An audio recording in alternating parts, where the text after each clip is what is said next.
दुप्पट 2 शब्द सांगतील अशी मी त्यांना विनंती करतो.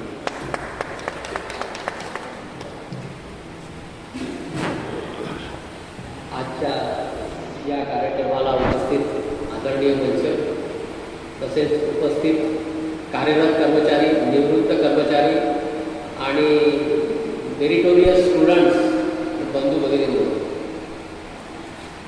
पतसंस्था आजच्या काळामध्ये चालवणं तितकं सोपं राहिलं नाही, कारण की नंबर ऑफ मेंबर्स कमी होतात आहे आणि नवीन रिक्रुटमेंट हे होत नाही आहे.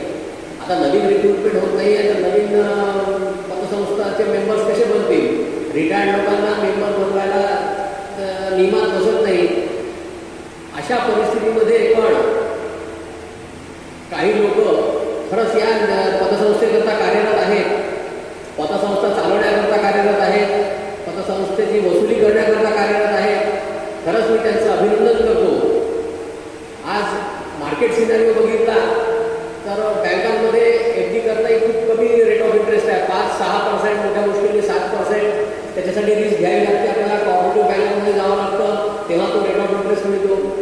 लोन करता म्हटलं तर लोन करता आता अगदी मागे लागून आपल्याला लोन द्यायला तयार आहे पर्सनल बॉन्डवर. अशी परिस्थिती आहे.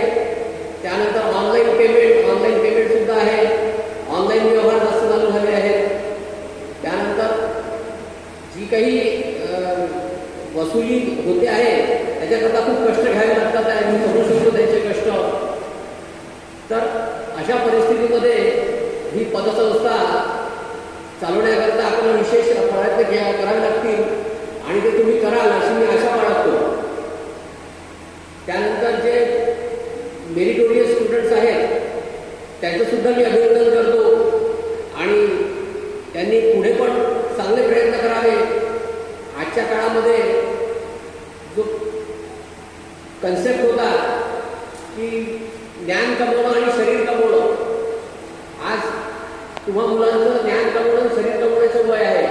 त्यातलं तुम्ही ज्ञान खूप कमवताय, छान मार्क मिळतात, पण शरीर कमवत नाही आहे. आता शरीर कमवणं म्हणजे काय? शरीर कमवणं म्हणजे प्रत्येक आड्या तुम्हा मुलांना आणि ते तुम्ही कमवावं ही अपेक्षा आहे. नुसतं एक वन डायरेक्शन डेव्हलपमेंट बरोबर नाही. त्यासाठी तुम्ही शरीर कमवणं यासाठी आवश्यक आहे की तुम्हाला करिअर तुमचं खूप चांगलं राहील त्याच्यामध्ये. हा सगळ्यात मोठा ॲडव्हान्टेज आहे. सर्वांना विनंती करतो, ॲटलिस्ट तुम्ही दोरीवरच्या उड्या जरी मारल्या तरी खूप सफिशियंट आहे. आणि आज जर तुम्ही कमवलं तर तुमचं ब्रेन चांगलं ॲक्टिव्ह राहतं आणि तुम्हाला मेमरी चांगलं राहतं. मेमरी म्हणजे आज तुम्ही वाचता, तुम्हाला वेळ वाचायला हे नाही मिळाला, वेळ नाही मिळाला तरी 1 महिना तुम्ही वाचलं तर रिटेन राहतं आणि ते तुम्ही परीक्षेत तुमचं रिफ्लेक्ट होतं. इतका याचा फायदा आहे. त्यामुळे सर्व विद्यार्थ्यांना मी विनंती करतो की त्यांनी शरीर कमवणं हा कन्सेप्ट आणावा स्वतःमध्ये आणि पालकांना पण विनंती करतो की त्यांनी सुद्धा हा कन्सेप्ट आणावा. तर आता रिटायर्ड लोक आहेत त्यांची आपण काही ना काही ॲक्टिव्हिटी सुरू आहेत, पण त्यांची सुद्धा मदत मिळेल अशी अपेक्षा करतो. वसुली करता म्हणा व्हॉलंटरी त्यांनी पतसंस्थेला मदत करावी अशी पण त्यांना विनंती करतो आणि माझे 2 शब्द संपवतो. धन्यवाद.